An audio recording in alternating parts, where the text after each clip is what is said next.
اعوذ باللہ من الشیطان الرجیم بسم اللہ الرحمن الرحیم۔ ڈیئر ویور، امید کرتا ہوں آپ خیریت سے ہوں گے۔ اسٹوڈنٹ، محکمہ ایلیمنٹری اور سیکنڈری ایجوکیشن کے پی کے کی طرف سے ویکینسیوں کا ایڈ جو ہے وہ اشتہاروں میں آ چکا ہے، اخبار میں آ چکا ہے۔ تو اس کے اندر ہم آج کے اس لیکچر کے اندر دیکھیں گے کہ ان پوسٹوں میں کون کون اپلائی کر سکتے ہیں اور ان کی کیا شرائط ہیں، کب سے اپلائی سٹارٹ ہوگی، کب لاسٹ ڈیٹ ہوگی، یہ ساری چیزیں اس کے آج کے اس لیکچر کے اندر ہیں۔ آپ دوستوں کی گزارش ہے لیکچر کو لازمی لاسٹ تک دیکھیں۔ اسٹوڈنٹ، سب سے پہلے یہ اشتہار جو ہے یہ Dera Ismail Khan district D I Khan کا ہے۔ تو اس کے اندر محکمہ ایلیمنٹری اینڈ سیکنڈری ایجوکیشن ضلع ڈیرہ اسماعیل خان کے زیر انتظام مردانہ اسکولوں میں درج ذیل اسامیوں کو ریگولر بنیادوں پر، جو کہ ابتدائی 5 سال کے لیے ناقابل تبادلہ ہوں گی۔ مطلب یہ جو پوسٹیں ہیں یہ ریگولر ہیں، مینس کہ یہ پرماننٹ جابس ہیں، اور اس کے علاوہ جو کہ ابتدائی 5 سال کے لیے ناقابل تبادلہ ہوں گی۔ اس کا مطلب یہ ہے کہ جہاں پہ آپ کی پوسٹنگ ہوگی 5 سال تک آپ نے اسی اسٹیشن پہ گزارنے ہوں گے، پھر اس کے بعد آپ کی جو ہے ٹرانسفر ہو سکے گی۔ اس کے بعد اساتذہ بھرتی کرنے کے لیے ضلع ڈیرہ اسماعیل خان کے سکونتی اہل امیدواروں سے درخواستیں مطلوب ہیں۔ درخواست فارم ایٹا کی ویب سائٹ پر مورخہ 14/2/2025 سے 17/3/2025 تک دستیاب ہوں گی۔ مین کہ ان کی جو اپلائی ہے، ان پوسٹوں کی اپلائی 14 فروری 2025 سے سٹارٹ ہو جائے گی اور 17 مارچ 2025 جو ہے اس کی لاسٹ ڈیٹ ہوگی۔ اب اس سے آگے ہم مزید ڈیٹیل دیکھتے ہیں، اور مزید ڈیٹیل کے اندر دیکھیں تو ہمارے پاس نمبر 1 پہ جو ہے پہلی اسامی وہ ہے سٹی BPS 15 کی پوسٹ ہے، اور اس پہ کون کون اپلائی کر سکتا ہے، عمر کتنی ہوگی؟ تو تعلیمی قابلیت جو ہے اس کے لیے BA ہے، BA BSc ہے یا BS، منیمم جو کوالیفیکیشن ہونی چاہیے وہ BA ہونی چاہیے، پہلی شرط یہ ہے۔ دوسری یہ ہے سلیکشن اور تقرری کے بعد 9 ماہ کی لازمی ان سروس ٹریننگ حکومتی اداروں RPDC DPD سے حاصل کرنی ہوگی۔ مطلب پہلی شرط یہ ہے کہ BA والے اس پہ اپلائی کر سکتے ہیں، جن کی BA ڈگری ہے وہ CT پوسٹ کے لیے ایلیجیبل ہیں۔ دوسری شرط یہ ہے عمر کی، کہ جس کی عمر 19 سال ہو وہ اپلائی کر سکتا ہے، اور 19 سے 35 سال تک جتنے بھی ہیں کینڈیڈیٹس وہ اپلائی کر سکتے ہیں۔ اس کے علاوہ باقی کسی چیز کی ضرورت نہیں۔ اور اس چیز کے بارے میں، دوسرے پوائنٹ کے بارے میں کافی دوست پوچھ رہے تھے، تو اس کے اندر یہ ہے کہ جب آپ کی سلیکشن ہو جائے گی، جب آپ کو آرڈر مل جائیں گے، آپ سروس کے اندر آ جائیں گے، تو پھر یہ جو RPDC ہے ڈپارٹمنٹ خود ٹریننگ پرووائڈ کرتا ہے، تو وہ ٹریننگ کرنے کے بعد پھر آپ سے ایگزام لیا جاتا ہے، اس کو کلیئر کرنا آپ کے لیے ضروری ہوتا ہے۔ مین کہ یہ بات کی باتیں ہیں، جب آپ سلیکٹ ہو جائیں گے اس کے بعد کی بات ہے۔ 9 ماہ کی لازمی ان سروس ٹریننگ حکومتی اداروں، یہ بات ہے، ٹھیک ہے۔ اس کے بعد DM پوسٹ جو ہے BPS 15، اس کے لیے BA ڈگری لازمی ہے، اور اس میں بھی 9 ماہ کی لازمی ٹریننگ جو ہے وہ ہوگی، اور اس کے لیے عمر بھی 19 سے 35 سال ہے۔ اسی طرح PET ٹیچر جو ہے اس کے لیے بھی BA کی شرط لازمی ہے، اور عمر 19 سے 35 سال والے اس پہ اپلائی کر سکتے ہیں۔ اور اس کے علاوہ TT پوسٹ جو ہے BPS 15، اس میں شرائط یہ ہیں۔ پہلی شرط یہ ہے کہ SSC سیکنڈ ڈویژن کسی بھی تعلیم شدہ بورڈ سے بمائے شہادت علمیہ فی العلوم العربیہ والاسلامیہ کسی بھی مستند تنظیم یا وفاق المدارس یا دارالعلوم سدھو شریف سوات، دارالعلوم 4 باغ سوات۔ مطلب یہ ہے کہ منیمم جو ہے SSC سیکنڈ ڈویژن میں ہو، اس کے علاوہ کسی بھی بورڈ سے ہو اور شہادت علمیہ ہو، تو وہ اس پہ اپلائی کر سکتے ہیں TT کے لیے۔ یا اس کے علاوہ یونیورسٹی سے MA اسلامیات میں سیکنڈ کلاس ماسٹر ڈگری یا مساوی ہو تو وہ بھی اپلائی کر سکتے ہیں، مینس MA اسلامیات والے بھی TT پوسٹ کے لیے اپلائی کر سکتے ہیں۔ اس کے علاوہ 80 ہے، 80 پوسٹ BPS اس کے علاوہ 80 پوسٹ جو ہے اسٹوڈنٹ اس میں کسی بھی تعلیم تسلیم شدہ یونیورسٹی سے بیچلر ڈگری بمائے شہادت علمیہ فی العلوم، اس کے اندر بھی یہی ہے کہ آپ کے پاس شہادت علمیہ ہو یا اس کے علاوہ یونیورسٹی سے عربی میں سیکنڈ کلاس ماسٹر ڈگری یا مساوی ہو، مینس کہ ایم میں عربی ہو تو وہ 80 کے لیے اپلائی کر سکتا ہے۔ اس کے علاوہ اسٹوڈنٹ قاری پوسٹ ہے، قاری پوسٹ کے اندر جو مین شرط ہے وہ یہ ہے کہ کسی بھی تسلیم شدہ یونیورسٹی سے بیچلر ڈگری اور قرآن سند کسی بھی رجسٹرڈ ادارے سے، مینس کہ بی اے ڈگری ہو اور اس کے علاوہ حفظ کی سند ہو تو وہ قاری پوسٹ کے لیے اپلائی کر سکتے ہیں۔ اس کے علاوہ اسٹوڈنٹ پرائمری ٹیچر BPS 12 جو ہے اس کے لیے بھی BA کی شرط لازمی ہے اور 19 سے 25 سال کے لوگ اس پہ اپلائی کر سکتے ہیں۔ اس کے بعد اسٹوڈنٹ بات آتی ہے کہ سلیکشن کریٹیریا کیا ہوگا، جب ہم ٹیسٹ دے دیں گے، اپلائی کر لیں گے، ٹیسٹ دیں گے تو اس کے بعد ہماری سلیکشن کیسے ہوگی،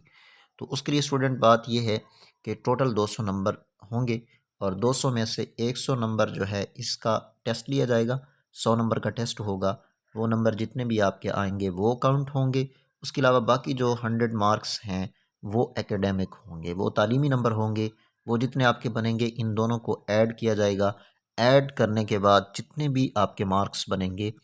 اسی مارکس کے مطابق پھر میرٹ بنایا جائے گا، اور جن کے مارکس زیادہ ہوں گے ان کے آرڈر ہو جائیں گے، اور جن کے مارکس کم ہوں گے تو اس کے علاوہ اسٹوڈنٹ نیکسٹ چیز جو دیکھتے ہیں وہ ہم یہ دیکھتے ہیں کہ ٹیسٹ مارکس، ٹیسٹ 100 نمبر کا ہوگا، تعلیمی قابلیت جو ہے وہ بھی 100 نمبر ہوں گی۔ اب تعلیمی قابلیت کے جو مارکس ہیں وہ کیسے کاؤنٹ ہوں گے، یہ بھی فارمولہ ایڈ کے اندر دیا ہوا ہے۔ SSC مینس کہ میٹرک کی اگر تعلیم ہے تو اس کے مارکس ہم کیسے فائنڈ کریں گے، اس کے لیے یہ ہے جتنے نمبر آپ نے حاصل کیے ہیں ان کو 15 کے ساتھ آپ ملٹیپلائی کریں، جتنا آنسر ہے تو ان کے اوپر ٹوٹل مارکس جو ہیں میٹرک کے وہ ڈیوائڈ کریں، جتنے نمبر بنیں گے وہ آپ کے آ جائیں گے۔ اسی طرح FAFSC والے جو ہیں وہ جتنے انہوں نے نمبر حاصل کیے اس کو 20 کے ساتھ ملٹیپلائی کریں، جو آنسر ہے اس پہ ٹوٹل مارکس کو ڈیوائڈ کریں، وہ نمبر آ جائیں گے۔ اسی طرح BA والے ہیں 20 کے ساتھ نمبرز حاصل کردہ نمبر ملٹیپلائی کریں گے اور ٹوٹل نمبر کو تقسیم کریں گے، جتنے مارکس آئیں گے وہ یہاں پہ لکھیں گے۔ MSc والے 15 کے ساتھ ملٹیپلائی کریں گے، ٹوٹل مارکس کو ڈیوائڈ کریں گے۔ اسی طرح جن کے پاس ADE کی ڈگری ہے یا BEd ہے یا شہادت علمیہ ہے تو وہ کیا کریں گے، وہ 15 مارکس ان کو یہاں پہ دیے گئے ہیں، تو 15 مارکس کیا کریں گے، ADE ڈگری ہے تو ADE کے جتنے حاصل کردہ نمبر ہیں ان کے ساتھ 15 کو ملٹیپلائی کریں گے، ٹوٹل کو ڈیوائڈ کریں گے۔ اگر ADE نہیں ہے، BEd ہے تو وہ بھی ایسا ہی کریں گے، شہادت علمیہ ہے تو وہ ایسا کریں گے، ٹھیک ہے۔ اس کے بعد MAd جو ہے، جن کی MAd ہے، MAd والوں کے 5 مارکس ہیں، حاصل کردہ نمبر کے ساتھ 5 کو ملٹیپلائی کریں گے، ٹوٹل مارکس کو ڈیوائڈ کریں گے۔ اسی طرح MPhil ہے، اس کے 5 نمبر ہیں، PhD کے 5 ہیں، تو یہ آپ فائنڈ کر لیں۔ اگر کہیں پہ مسئلہ فائنڈ نہیں ہو رہے تو پھر آپ بتائیں، انشاءاللہ لیکچر بنائیں گے، اس کے اندر جو ہے اس کو ڈیٹیل کے ساتھ میں بتاؤں گا اور سالو کر کے دوں گا۔ تو یہ پوسٹوں کی ڈیٹیل ہے اسٹوڈنٹ، اسامیہ، کل اسامیہ کتنی ہیں، میرٹ کی کتنی ہے، معذور افراد کے لیے، اقلیت کے لیے، تو ٹرانسجنڈر کے لیے کتنی، یہ ساری ڈیٹیل ہے۔ اس کے علاوہ عمومی شرائط جو ہیں اسٹوڈنٹ وہ یہ ہے کہ بھرتی کے لیے منعقد کیا جانے والا ٹیسٹ مرحلہ وار ہوگا، مطلب یہ ہے کہ سیکوینس میں ہوگا، پہلے ایک ڈسٹرکٹ ہو سکتا ہے یا 3 ڈسٹرکٹ کا ہوگا، 4 کا ہوگا، اسی طرح ایٹک جیسے کہے گا ویسی ترتیب کے ساتھ ٹیسٹ ہوگا۔ دوسری شرط یہ ہے کہ ہر اسامی کے لیے ضلع کی سطح پر علیحدہ علیحدہ میرٹ لسٹ مرتب کی جائے گی، کہ اس کے اندر جتنی بھی اسامی ہیں، ہر اسامی کی جو میرٹ لسٹ ہے وہ ضلعی سے سطح پر کیا ہوگی، میرٹ ان کا بنایا جائے گا، اور تعلیمی قابلیت کے نمبروں کو اور ٹیسٹ کے نمبروں کو ایڈ کیا جائے گا، اسی کی بنیاد پہ میرٹ بنائے گا۔ اور اس کے علاوہ تیسرا پوائنٹ جو ہے اسٹوڈنٹ وہ کافی اہم پوائنٹ ہے، وہ یہ ہے کہ ایٹا کے ٹیسٹ میں 50% مارکس لینا ضروری ہے، مطلب کہ ٹیسٹ کے اندر آپ کے 50 مارکس ہوں، 50 مارکس نہیں ہیں تو پھر آپ میرٹ لسٹ کے لیے ایلیجیبل نہیں ہوں گے، میرٹ میں آپ کا نام نہیں ہوگا۔ 50 نمبر ہیں یا 50 سے زیادہ ہیں تو پھر آپ کا نام میرٹ لسٹ میں ڈالا جائے گا۔ اس کے بعد CGPA جو ہے یونیورسٹی والوں کا، اس کی کاؤنٹنگ نہیں ہوگی، بلکہ کیا کریں، وہ ابھی سے یونیورسٹی کے جو کنٹرولر ہیں ان سے نمبرات کی سند لیں اور وہی نمبر یہاں پہ ایڈ کریں۔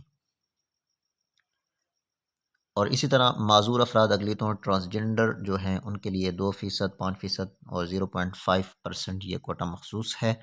اور معذور افراد کے لیے اسٹینڈنگ میڈیکل بورڈ کا سرٹیفکیٹ پیش کرنا لازمی ہے، مطلب جو معذور ہے تو وہ سرٹیفکیٹ اپنا پیش کرائے گا۔ اس کے علاوہ اسٹوڈنٹ آخری تاریخ تک رجسٹر ہونا لازمی ہے، اور اس سلسلے میں متعلقہ محکمے کا سرٹیفکیٹ پیش کرنا، اور اس کے بعد اسناد کی جانچ پڑتال کے وقت اصلی تعلیمی اسناد بمائش اصلی شناختی کارڈ لانا ضروری ہوگا، مطلب جب میرٹ کے اندر آپ آ جائیں گے اور آپ کو میرٹ کے لیے بلایا جائے گا، انٹرویو کے لیے بلایا جائے گا، تو اس کے اندر آپ کے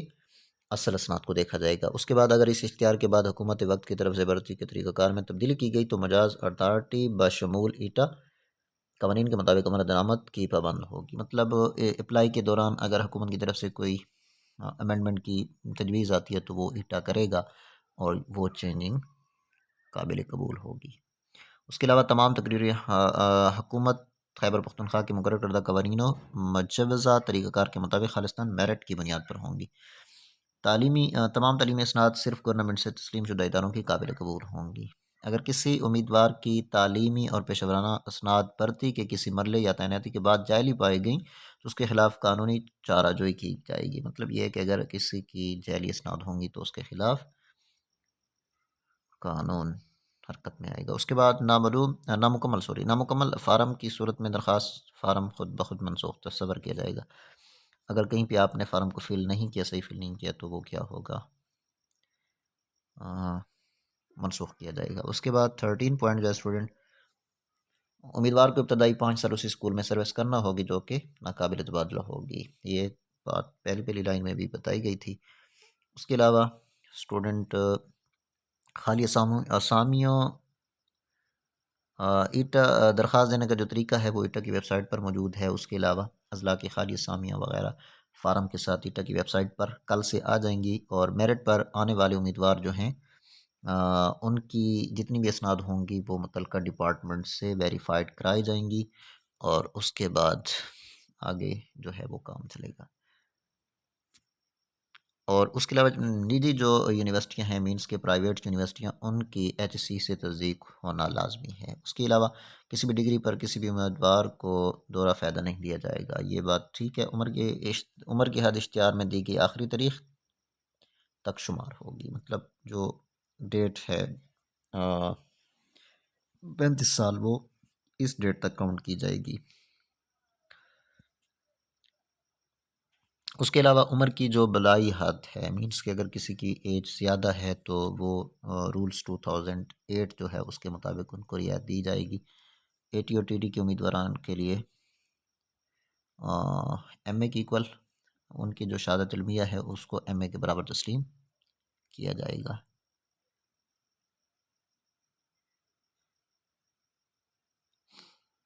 اس کے علاوہ اسٹوڈنٹ یہ باتیں تھیں، تو پھر بھی کوئی چیز کا مسئلہ ہو تو آپ کمنٹ سیکشن میں بتائیں، اس پہ لیکچر بنا کر اپلوڈ کر دوں گا۔ آج کے لیے اتنا کافی، نیکسٹ لیکچر میں ملتے ہیں، تب تک کے لیے اللہ حافظ۔